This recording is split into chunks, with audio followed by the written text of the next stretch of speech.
It is required you do awake your faith.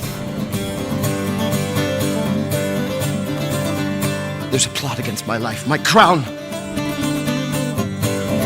Who does infect her? Bohemia!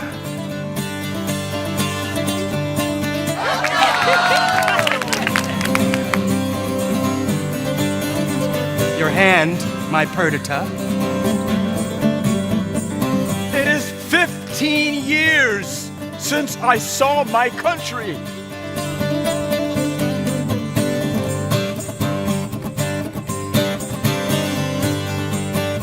The crown and comfort of my life, your favor, I do give lost.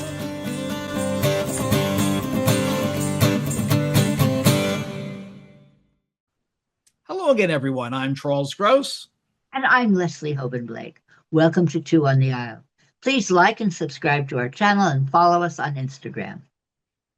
Tonight, we are going to talk about the Public Theater's Shakespeare in the Park, their second show for the season, and that is The Winter's Tale.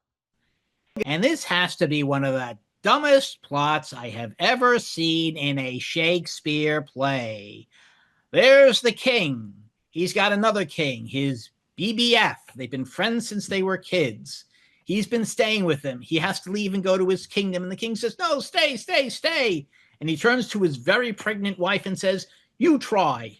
And she convinces him. And then suddenly the king says, oh my God, you succeeded where I failed. You must be having an affair with him. What?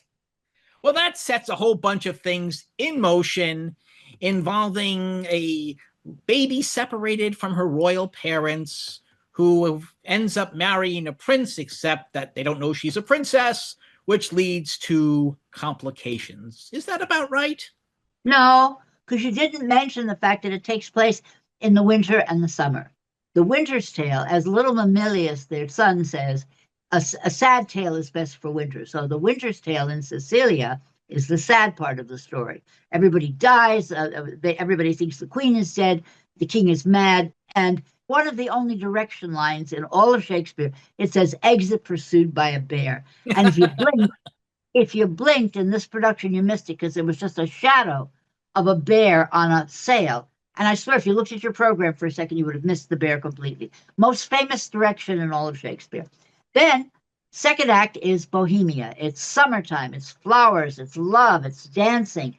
It's light, lovely Greek kind of costumes. By the way, they kept us sort of in the right period. Well, that's one of the things I liked about this play.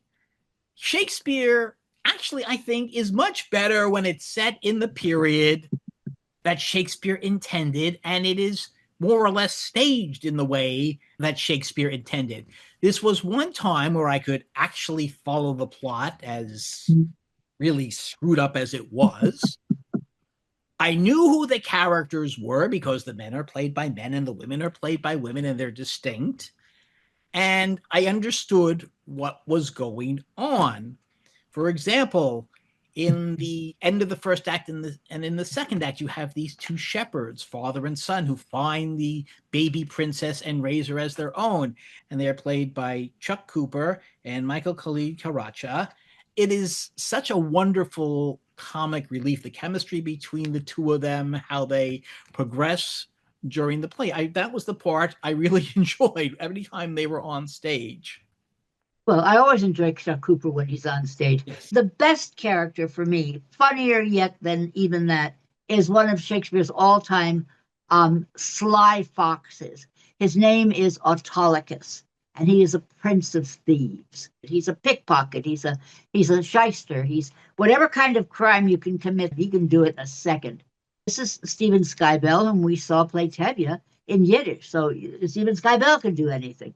Stephen Skybell, by the way, also played the guy who goes off stage and gets eaten by the bears. Two very different characters, one extremely noble, one extremely annoying. I didn't like the pickpocket. Now, I admit, maybe I just wasn't in the mood for that guy, but he's so successful, which I felt was very annoying. And I said, why is he getting away with this? I like Stephen Skybell as an actor. I think he is one of the best Tevyes I've ever seen, but Okay, someone catch him, throw him in the dungeon. I mean, he's cheating my favorite characters, the shepherds. Well, we didn't mention someone in the first act who will come back in the second act, but I won't say how or why. And that's the queen. I mean, we mentioned her, the pregnant queen. She's played by Lily Rabe, who can almost do no wrong, except that she did a lot of screeching in the first act. And I have to be honest. Here's my truth in advertising. I played Hermione at the Alabama Shakespeare Festival. It was just an average production, but we only ran 2.5 hours. This one runs 3.5 hours. I That's noticed that. long. That's long for this play. And I don't know. I mean, there wasn't anything that the dancing was part of it, but it didn't stretch it that much. Maybe it's because it takes so long to get into the theater, and then you have getting people back to their seats. I think it's more difficult than it is at a regular theater. I will compliment the Delacorte Theater. I was treated like a queen. I'm currently disabled, and they built new ramps, and the seats are bigger, but they're still uncomfortable. Bring pillows if you go. We did. I brought pillows. I'm an old timer. I knew that. But I could sit now. I have not been in the park for 5 years. It was a pleasure to go back. Yes. I just wanted to say that. And I wanted to commend Daniel Sullivan, who was a favorite in the park. He's directed several of the shows that you've liked best of the Shakespeares. He is a very solid director of Shakespeare. You always understand what's being said. By the way, the sound system is extraordinary. I know it's not new now. It's new to me, though.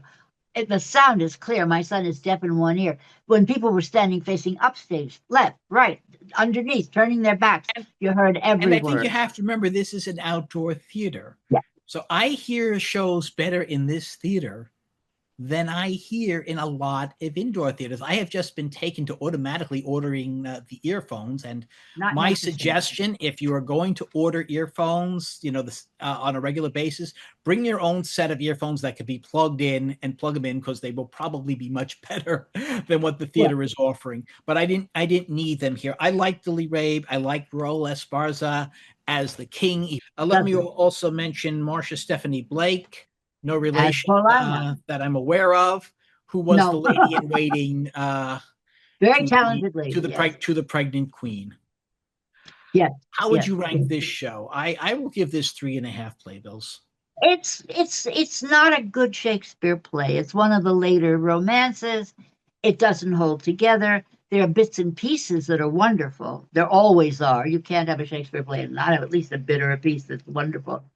But I was disappointed in the length. I was disappointed in the costumes.